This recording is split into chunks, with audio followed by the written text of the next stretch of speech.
Well, goodness, welcome once again to Coach's Corner, the show where we each week invite an area sports personality to come and discuss important topics of the day as they relate to high school athletics and the young men and women who participate. I'm your host, Coach Bill Dingleman. I coach down there at Central High School. I coach a football team, track guys, what have you.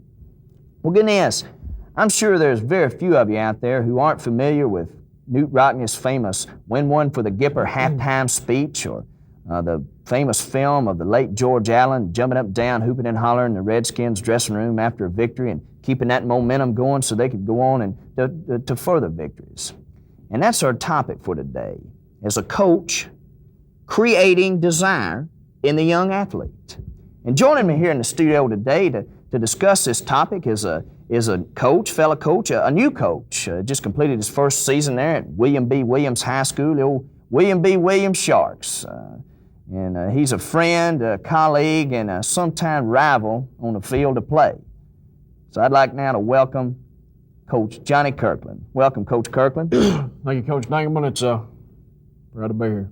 Well, goodness, you know, some of our viewers out there who follow high school football might be curious as to why you're a guest on the show today when we're talking about creating desire and inspiring your team on to victory, since you went 0-10 this year. But that, as coaches, that's a time when we know that it's important to instill desire to win, and inspire them to work harder and strive toward that goal of victory. And goodness, I tell you what, you had some rough times this year. I know it was a rebuilding year for you there, and I tell you what, you had some rough games. I remember that one Lewisburg game, I had you guys down, it was 56-0 in the third quarter there. I tell you what, I was feeling for you then, guy. They were kicking your butts all over that field there, guy. You know, I'm curious, what do you say? You know, proud to say Central High School was 9-1 this year, and we had a fine season. And I'm curious as to what you say to a group of guys that have just gotten their young pimply butts just run right out of the stadium. What'd you say after that game? I'm curious. Share that with us. Coach, I remember that game well, but more vividly, I remember the bus ride home. I got on that bus and I stood up at the front.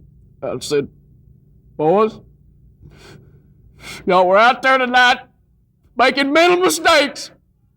I stood there on the sideline and I watched y'all disregard everything I ever taught you.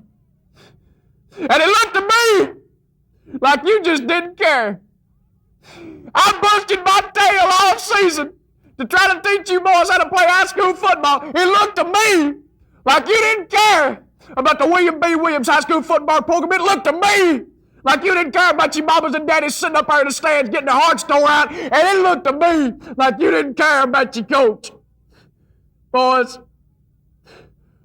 y'all ain't nothing but a bunch of popcorn eating, sunglass wearing, radio listening losers. That's all you are. And that's all you are too. Well, goodness, there, guy. I'm finished. They're gonna fire me. Get a hold of yourself. I got a there. wife and kids. Hey, I can't sell insurance. I don't think anybody. I made a 4 on my ACT. I think anybody forced you into coaching. Goodness, something you got to deal with there, guy. Of course, when you're a winner, you don't have to worry about that kind of thing. I tell you what, just wait till their damn daddies start coming down and telling you how to do your job. You really enjoy that, won't you? Goodness, I tell you what, we're gonna wrap it up here on Coach's Corner, and you're embarrassing me there, guy. Come on, quit whining like a baby. Tell you what, there.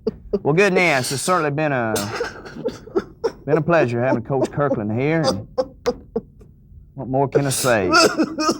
He's pitiful. We'll pray for him. Goodness, good day. Cut that mess out.